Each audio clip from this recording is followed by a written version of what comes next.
యాదాద్రి భువనగిరి జిల్లా గూండెల మండలంలోని గ్రామాలలో 99 రోజుల ప్రజాపాలన ప్రగతి ప్రణాళిక కార్యక్రమంలో భాగంగా గ్రామాలలో సీతారాంపురం గ్రామ సర్పంచ్ కాళీ పద్మ వెంకన్న అధ్యక్షతన గ్రామ సభను నిర్వహించారు.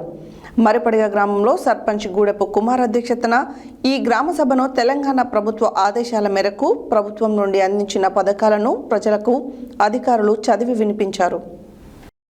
యాదాద్రి భువనగిరి జిల్లా గూండెల మండలంలోని గ్రామాల్లో 99 రోజుల ప్రజాపాలన ప్రగతి ప్రణాళిక కార్యక్రమంలో భాగంగా గ్రామాలలో సీతారాంపురం గ్రామ సర్పంచ్ కాళీ పద్మ వెంకన్న అధ్యక్షతన గ్రామ సభను నిర్వహించారు. మరిపడిగ గ్రామంలో సర్పంచ్ గూడెపు కుమార్ అధ్యక్షతన ఈ గ్రామ సభను తెలంగాణ ప్రభుత్వ ఆదేశాల మేరకు ప్రభుత్వం నుండి అందించిన పథకాలను ప్రజలకు అధికారులు చదివి వినిపించారు. ఇంకా మిగిలి ఉన్న గ్రామ సమస్యలను అధికారులకు గ్రామస్తులు తెలియపరుస్తూ ప్రభుత్వానికి నివేదిక పంపాలని కోరారు. ప్రధానంగా రహదారులు అధ్వానంగా మారాయని, తక్షణమే రహదారుల పనులు చేపట్టాలని కోరారు. వివిధ గ్రామాలలో దేవాదుల కాల్వకు అదనంగా మరియు డబుల్ కట్ అయిన భూములను వెంటనే పరిశీలించి సమస్యను పరిష్కరించాలని అన్నారు. ఈ కార్యక్రమంలో ఎంపీఓ ఎంఏ సలీం, గ్రామ పాలన అధికారులు సైదులు, కృష్ణ, ఉప సర్పంచ్, వార్డు మెంబర్లు, వివిధ ప్రభుత్వ అధికారులు మరియు గ్రామస్తులు పాల్గొన్నారు. మన ముఖ్యమంత్రి గారి సందేశం.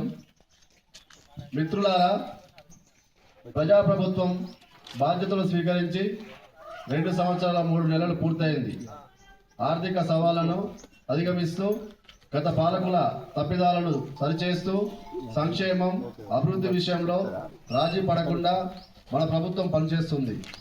మేము పాలకులం కాదు, సేవకులం అన్న భావనతో ప్రజల ఆంక్షలు, అవసరాలే కేంద్ర బిందువుగా నిత్యం శ్రమిస్తున్నాం. ప్రతి నిర్ణయంలో ప్రజల మేలు, సామాజిక బాధ్యత, రాష్ట్ర భవిష్యత్తు దృష్టిలో పెట్టుకుంటున్నాం. ఉప ఎన్నికలు, పంచాయతీ ఎన్నికలు, మున్సిపల్ ఎన్నికల్లో వరుస విజయాలతో ప్రజాపాలనకు మీ ఆమోదం, మద్దతు ప్రకటించారు. మీరు ఇచ్చిన ఈ ఫలితాలు మా బాధ్యతను మరింత పెంచాయి. ప్రభుత్వ పథకాలంటే కాగితాలపై కాదు, ప్రజల జీవితాల్లో స్పష్టమైన మార్పు తేవాలని మార్చి శ్రీరామ్జీ పథకాలు కొత్తగా కనపడ్డాయి. అందులో కూడా డైరీ వేసి పెంచడానికి కూడా ప్రయత్నం చేస్తున్నారు, పలు కమిటీలు ప్రయత్నం చేస్తున్నారు. ఈ గ్రామానికి అవసరమైన ముఖ్య అవసరాలు మాకంటే మీకు ఎక్కువ తెలుసు కాబట్టి ముఖ్యమైన సీసీ రోడ్డు ముఖ్యమే, డ్రైనేజ్ ముఖ్యమే, బిల్డింగ్ ముఖ్యమే. అందరూ పారదర్శకతగా ముందు ఫస్ట్ ఉండాలి. అలా నిర్ణయించుకొని మీకు అవసరమైన డిమాండ్స్ ఏమన్నా గ్రామ సభకు తీసుకొస్తే సారు ఎంటర్ చేసుకుంటాడు.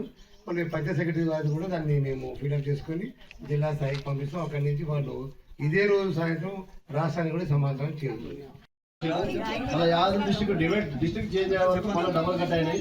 డబుల్ కట్ అయిన వాళ్ళు ఏంటంటే మీ అవార్డు కాదు, మీ దగ్గర మీకు అమౌంట్ వచ్చి మీ భూమి ఎంత కట్ అయినా అవార్డు కాదు. మరి అది తీసుకొచ్చి దానికి సంబంధించిన పాత పాస్బుక్ కానీ కొత్త పాస్బుక్ కానీ ఎట్లా డబుల్ కట్ అయినా మా దృష్టికి తీసుకొస్తే మేము దాన్ని వైఎస్ఆర్ దృష్టి తీసుకొచ్చి మీకు ఎక్కడానికి అవకాశం ఉంటుంది. చూసుకోండి ఫస్ట్. మాకు అవార్డు కాపు కావాలి. మీకు అందులో ఎంత అమౌంట్ వచ్చింది, ఎంత ఎక్షన్ కట్ అయింది, ఏ పేరు ఎంత కట్ అయింది మా దృష్టికి తీసుకొస్తే దాన్ని పరిశీలించి దాన్ని చేయడానికి మాకు అవకాశం. డబుల్ కాకుండా కొంత అదనంగా కట్ అయింది, దాన్ని క్లియర్ చేస్తలేరు కదా. ఓల్డ్ పాస్బుక్ వాళ్ళకి సంబంధించిన డాక్యుమెంట్ తీసుకొస్తే రికార్డ్ వెరిఫై చేసేసి వాళ్ళకి ఉండవలసింది ఉంచి మీకు ఇంతవరకు క్లియర్ కావాలి. అప్లికేషన్ పెట్టినా కూడా అదే ఇంకోటి అండి, ఇప్పుడు మేము పంపించి కూడా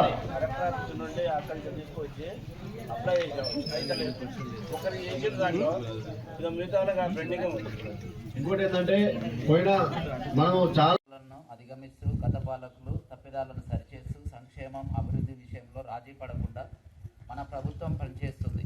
మేము పాలకులం కాదు, సేవకులం అన్న భావనతో ప్రజల ఆకాంక్షలు, అవసరాలే కేంద్ర బిందువుగా నిత్యం శ్రమిస్తున్నాం. ప్రతి నిర్ణయంలో ప్రజల మేలు, సామాజిక బాధ్యత, రాష్ట్ర భవిష్యత్తు దృష్టిలో పెట్టుకుంటున్నాం. ఉప ఎన్నికలు, పంచాయతీ ఎన్నికలు, మున్సిపల్ ఎన్నికల్లో వరుస విజయాలతో ప్రజాపాలనకు మీ ఆమోదం, మద్దతు ప్రకటించారు. మీరు ఇచ్చిన ఈ ఫలితాలు మా బాధ్యతను మరింత పెంచాయి. ప్రభుత్వ పథకాలు అంటే కాగితాలపై కాదు, ప్రజల జీవితాల్లో స్పష్టమైన మార్పు తేవాలన్నది మా సంకల్పం. ఆ ఉద్దేశంతోనే ప్రజాపాలన ప్రగతి ప్రణాళిక పేరుతో కార్యక్రమాన్ని ప్రారంభించాం.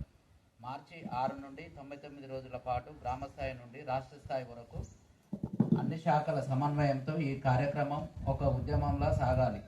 ఊరు వాడ సమస్యల పరిష్కారమే పరమవాదిగా ప్రతి అధికారి పనిచేయాలి. వేగంగా ఫైళ్ల క్లియరెన్స్, ప్రభుత్వ కార్యాలయాల్లో పరిశుభ్రత, నిర్ణయాల్లో పారదర్శకత ఉండాలి. మహాలక్ష్మి ఉచిత బస్ సౌకర్యం, 500కే గ్యాస్